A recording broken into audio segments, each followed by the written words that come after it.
Garrett Blunt, he got suspended for the entire season. Now he may come back with Oregon for punching someone in the face.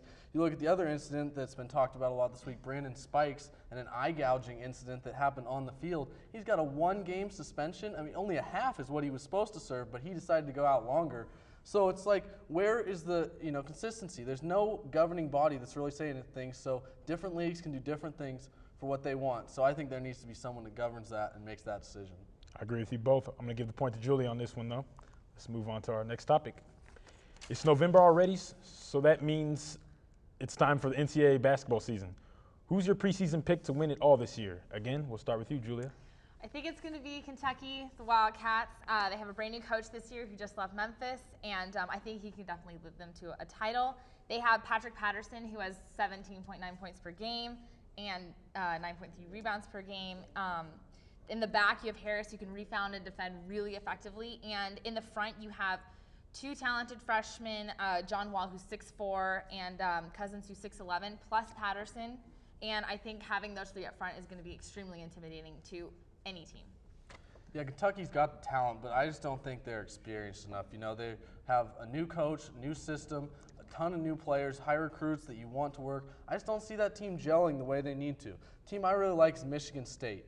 You know, they're ranked number 2 coming off.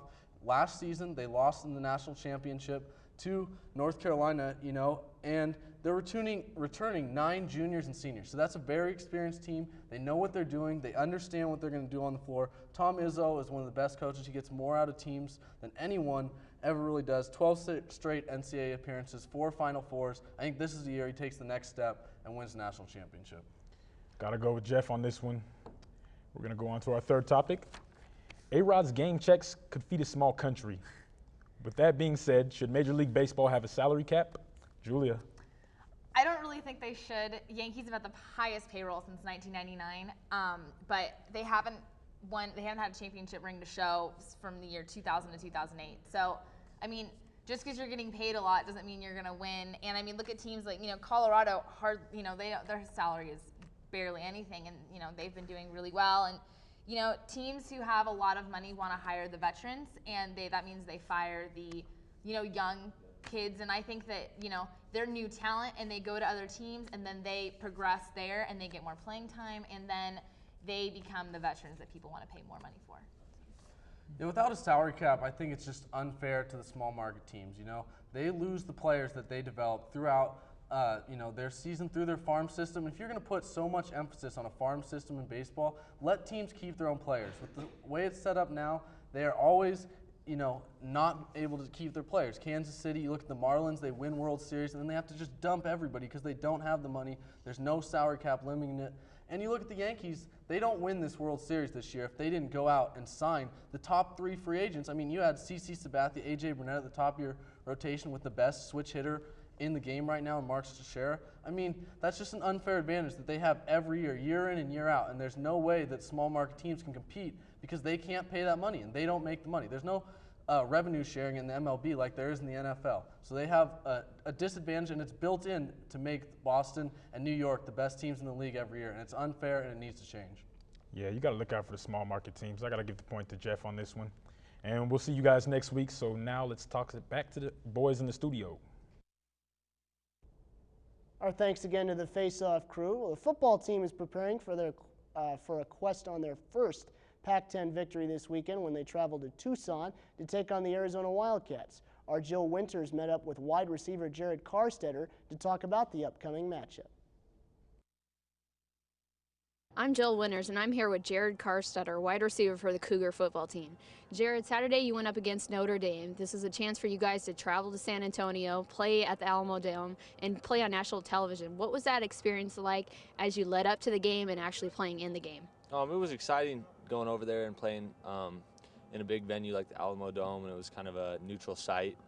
And so there was quite a few Notre Dame fans, but the Cougs were strong too over there, so it was a lot of fun.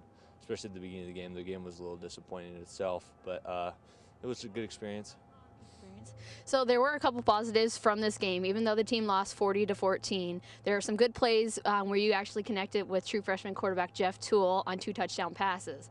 One of those passes, it looked like Toole kind of threw the ball up, and you were able to use your 6'4" frame, jump up, get the ball, and bring it down into the end zone.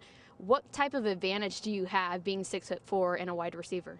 I think obviously just having a bigger body definitely helps, but it's a lot more timing with Jeff that is more important than the size or what kind of route I run too. It's just we're starting to get a little bit of a rhythm with each other, which helps a lot. How do you think Jeff Toole has overall been able to adjust as the starting quarterback? Oh, he's done great. For a true freshman, I think I was watching something, there's maybe 5 in the nation that are starting right now, true freshmen. So for him to come in here and play as well as he's played, it really says a lot about Jeff. Excellent. What are your expectations for him in the future here as a starting quarterback and for next season?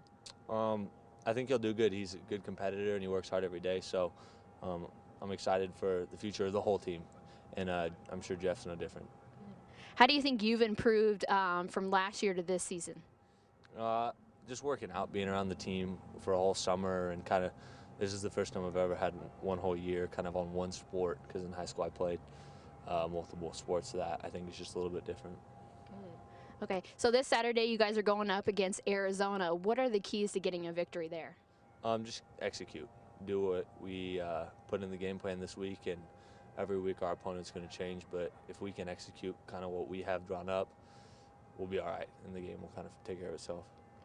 What goals have you set for yourself at the beginning of the season, and what goals do you set for yourself from here on out for the remainder of the season? Goals, my goal right now has been pretty simple. That's all for today's show. I'm Michael Preston. And I'm Tom Giulianella. See you next week for another ITL. Oh.